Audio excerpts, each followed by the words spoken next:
grand leader, avant sa mort, disait, je ne connaissais pas le but de la vie.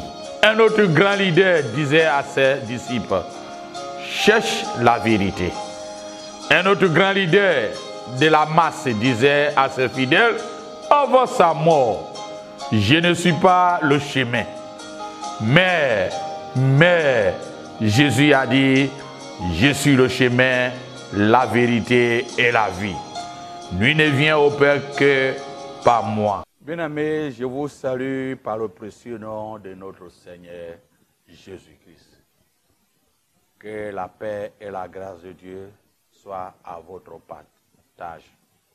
Nous allons aborder un sujet qui est tabou, que bon nombre de personnes ne veulent pas attendre.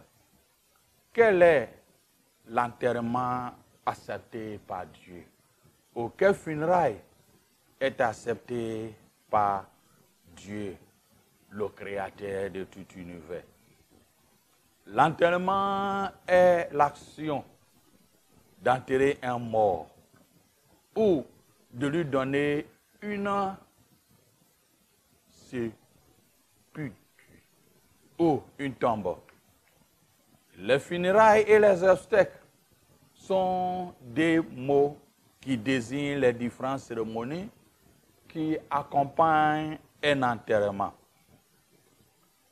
Ecclésiaste chapitre 7, verset 2 à 3 nous dit, le jour d'enterrement est un jour de tristesse. Que cette tristesse puisse être mise à profit pour des saintes réflexions. Lorsque nous lisons dans l'Ancien Testament, ils avaient des différentes formes d'enterrement. À l'époque des patriarches,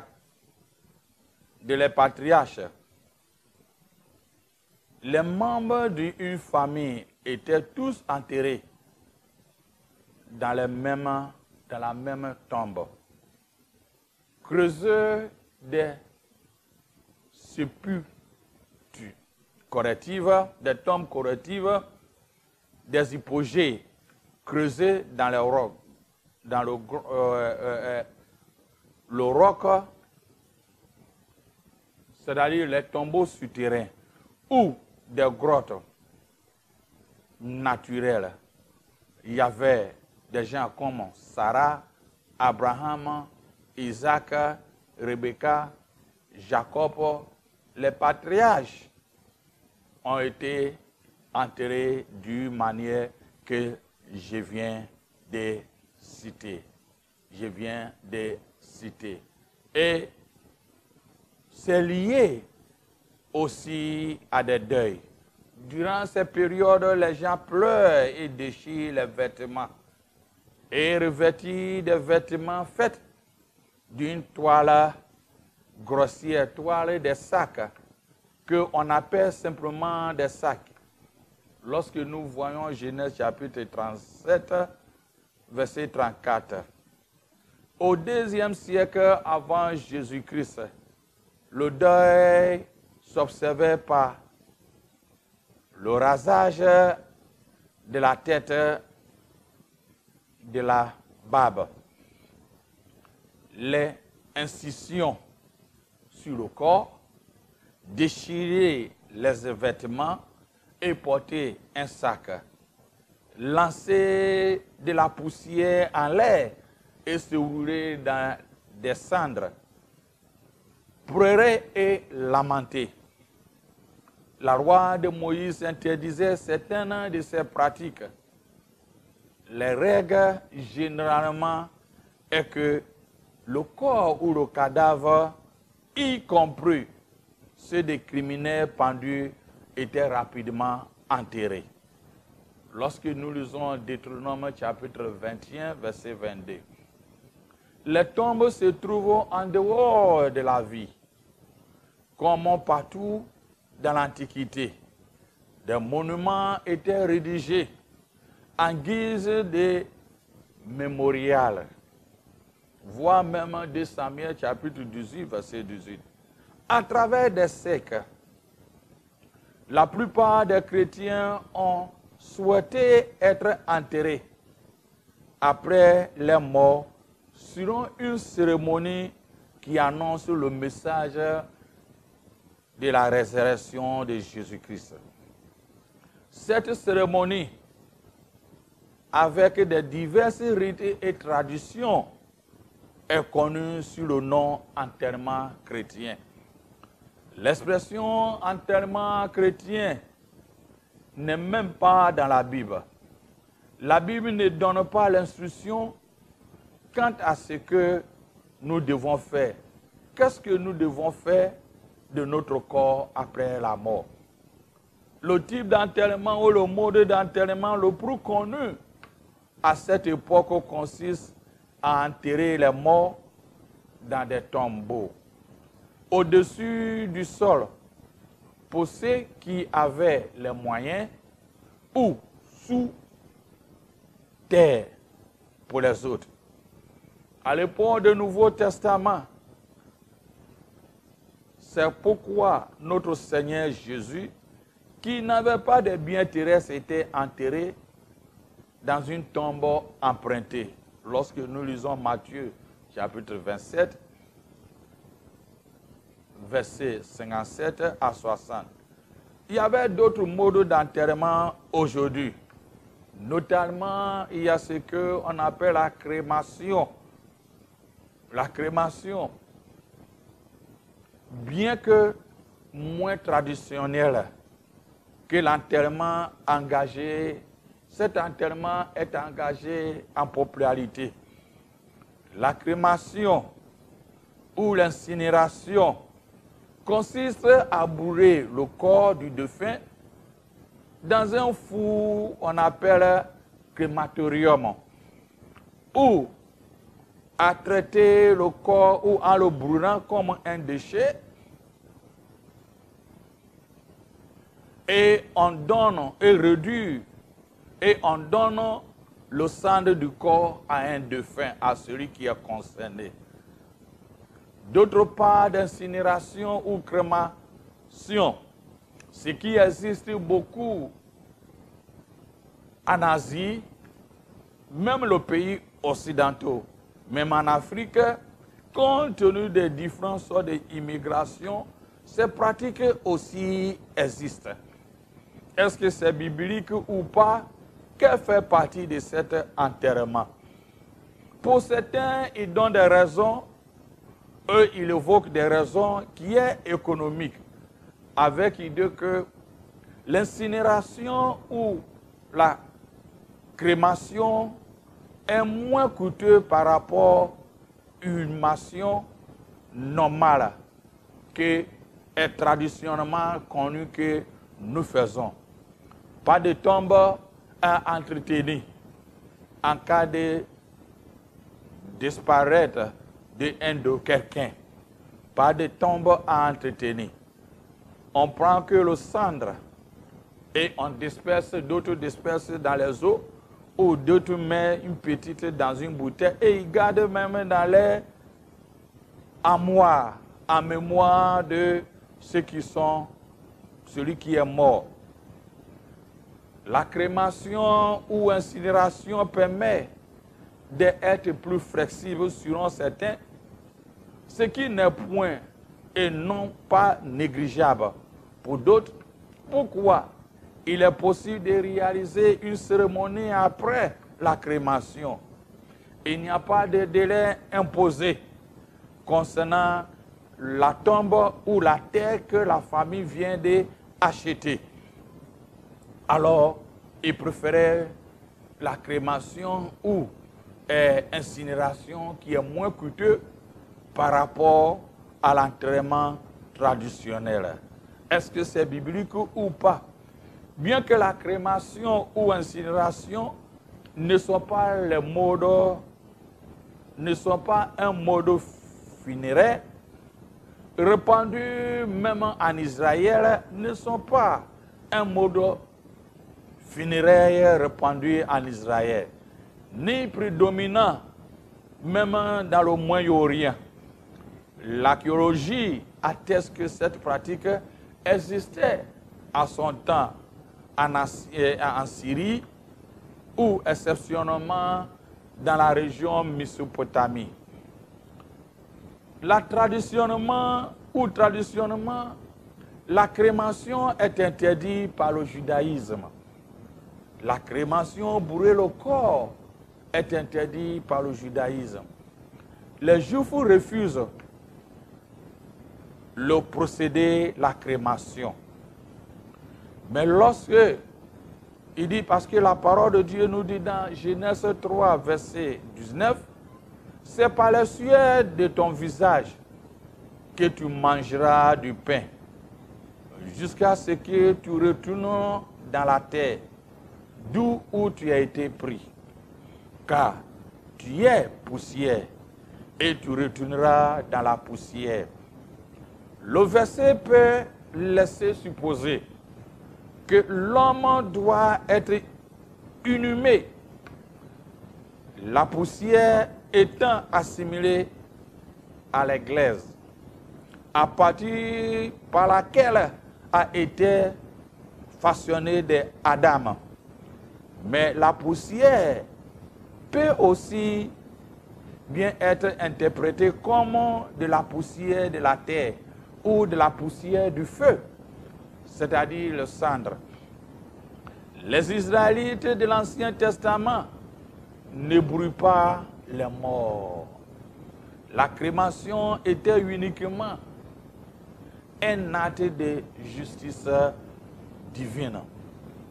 Punition individuelle comme dans Lévitique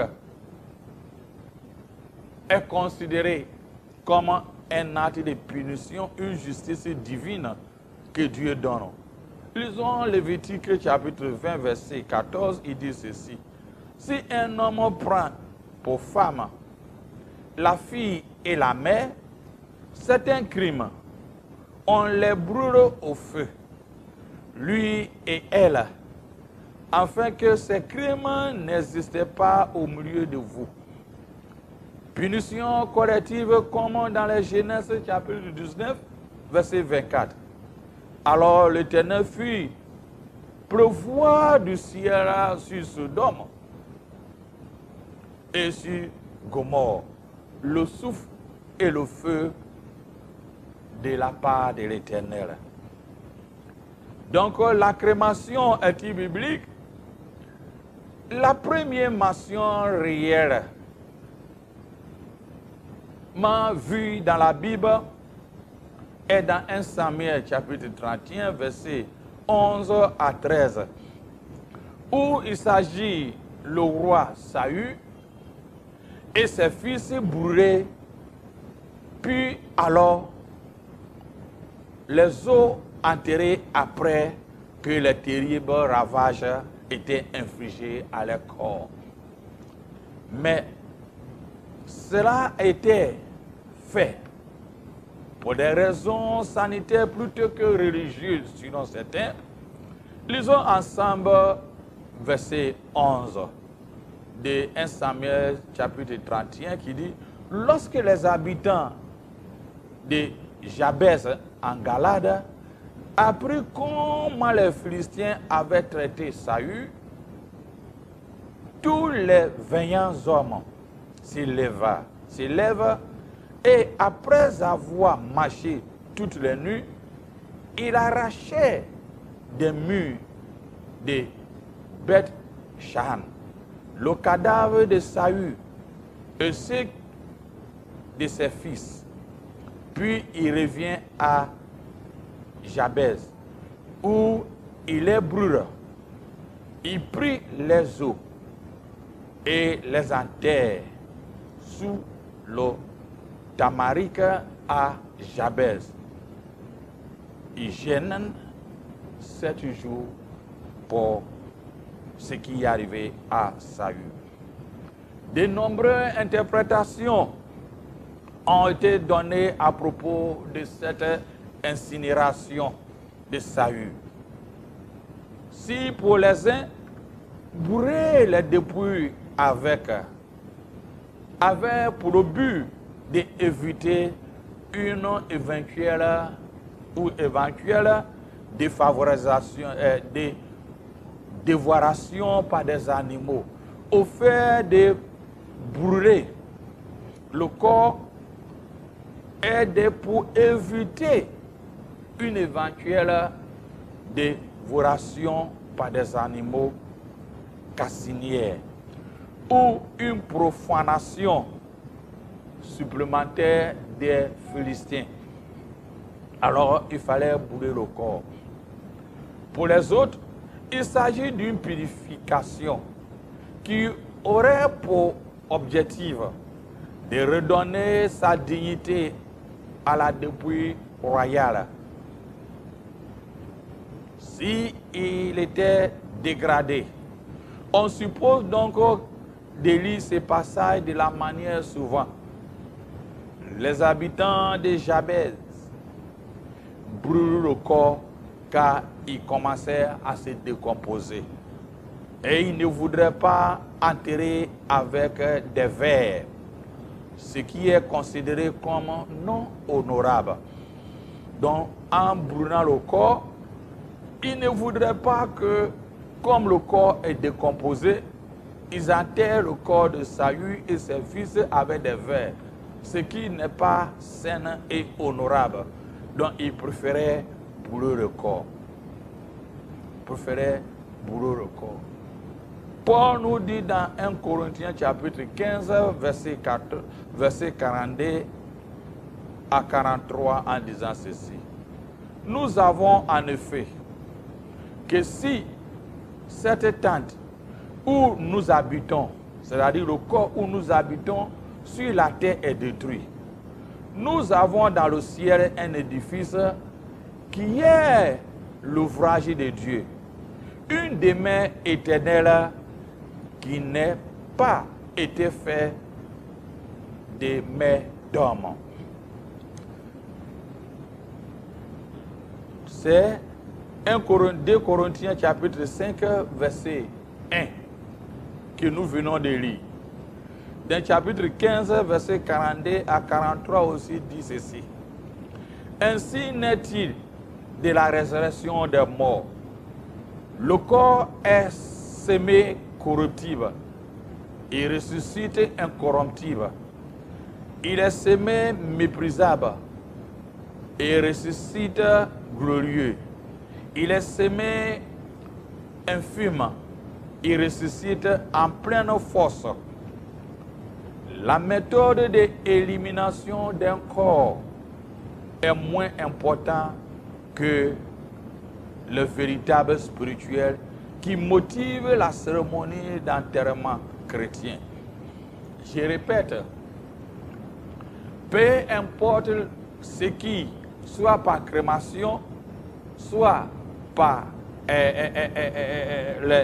l'enterrement naturel dans le sol, peu importe le système d'enterrement, il importe moins.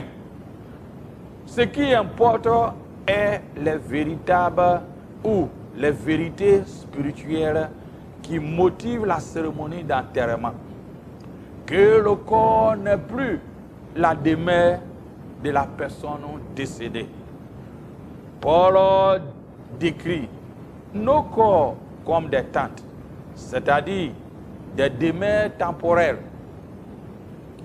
Nous savons en effet que si dans cette habitation terrestre, qui n'est qu'une tente, est détruite, nous avons dans le ciel un édifice qui est l'œuvre de Dieu, une habitation éternelle qui n'est pas faite par des mains des hommes. Au retour de Jésus-Christ, la parole de Dieu nous fait comprendre dans 1 Corinthiens 15, 42 à 43 que nous avons lu, que les chrétiens seront ressuscités et notre corps sera reformé en un corps glorifié et éternel. Nous avons hérité la philosophie grecque qui arrive, les Platon, les philosophies qui arrivent à séparer le corps, âme et esprit. en disant que le corps retourne à la terre et pourrit, et l'âme va où il est venu, et l'esprit vient de Dieu. Mais le contexte religieux juif, pas des néphès ou néphèmes. Le corps, il n'y a pas une distinction entre le corps et l'âme. C'est pourquoi lorsque Paul adressait aux Corinthiens, disait que le temple, votre corps est le temple de Dieu et l'Esprit de Dieu habite en eux. Ne faites rien mauvais de votre corps. Et nous voyons qu'il nous parle que le corps glorifié. Donc, ce qui veut dire que lorsque quelqu'un meurt et Christ revient, il aura le même corps glorifié que Christ avait paru. Donc, on ne doit pas faire de nos corps comme nous voudrons. 1 Thessaloniciens 4, verset 13 à 18 dit ceci. Nous ne voudrons pas, frères, que vous soyez dans l'ignorance au sujet de ceux qui dorment, afin que vous ne vous affligez pas comme les autres qui n'ont point d'espérance. Car si nous croyons que Christ est mort et qu'il est ressuscité, croyons aussi que Dieu ramènera par Jésus et avec lui ceux qui sont morts. Voici en effet ce que nous vous déclarons d'après la parole du Seigneur. Nous les vivants resterons pour l'avènement du Seigneur et nous n'avancerons pas, nous ne dévancerons pas ceux qui sont morts. Car le Seigneur lui-même a un signal donné à la voix de l'archange, au son de la trompette de Dieu, descendra du ciel et les morts en Christ ressusciteront premièrement. Ainsi les vivants qui seront restés, nous serons tous ensemble enlevés avec eux sur des nuages à la rencontre du Seigneur dans les airs. Ainsi nous serons toujours avec lui. Consolez-vous donc les uns et les autres.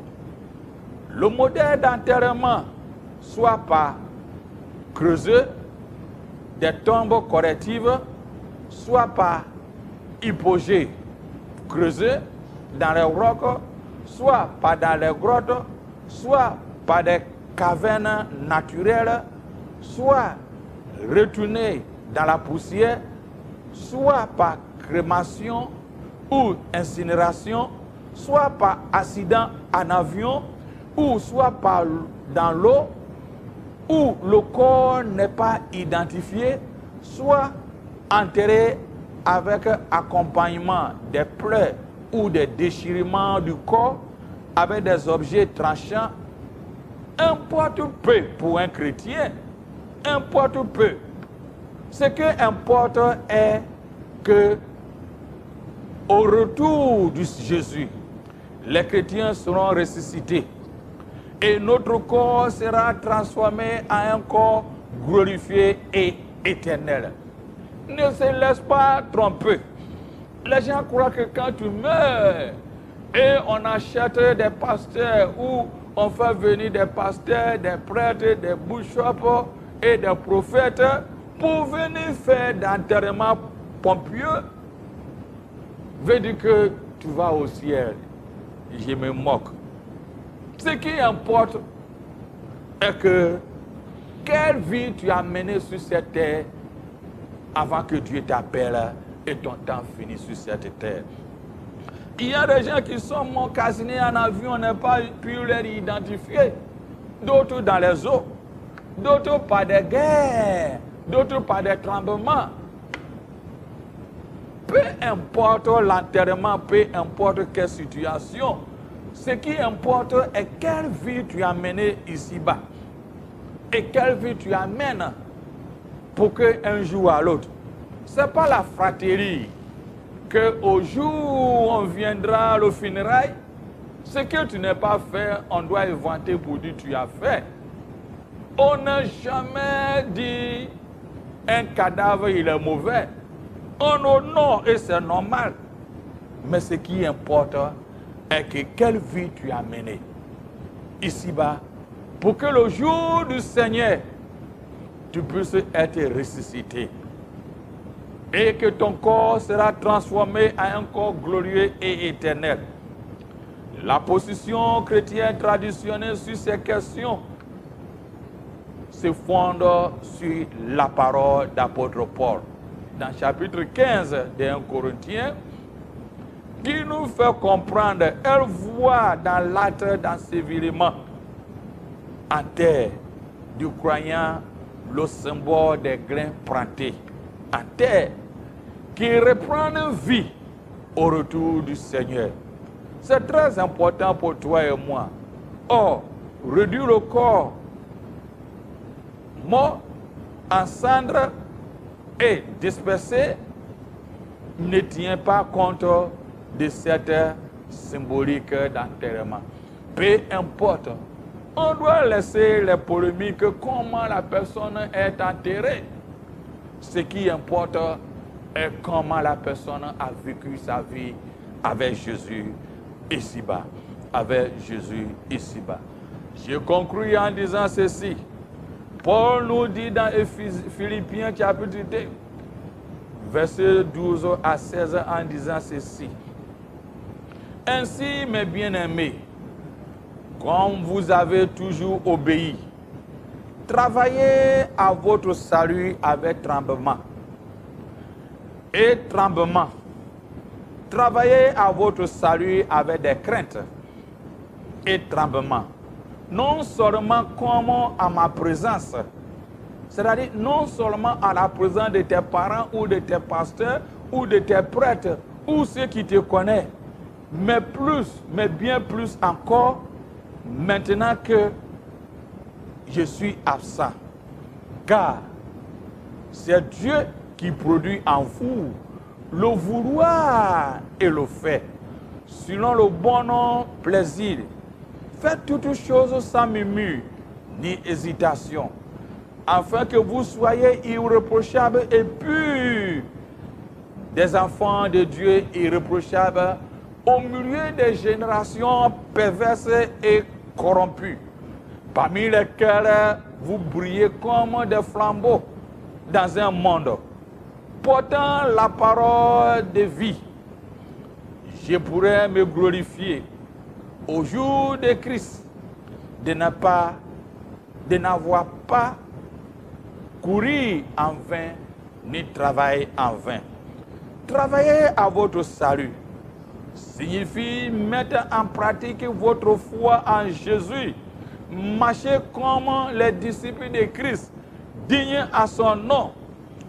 Les phrases avec les craintes et les tremblements veut nous faire comprendre que nous devons comprendre et apprendre à travailler, mettre en pratique de notre foi au sérieux et très sérieuse jusqu'au point d'avoir des craintes, l'obéissance à Dieu.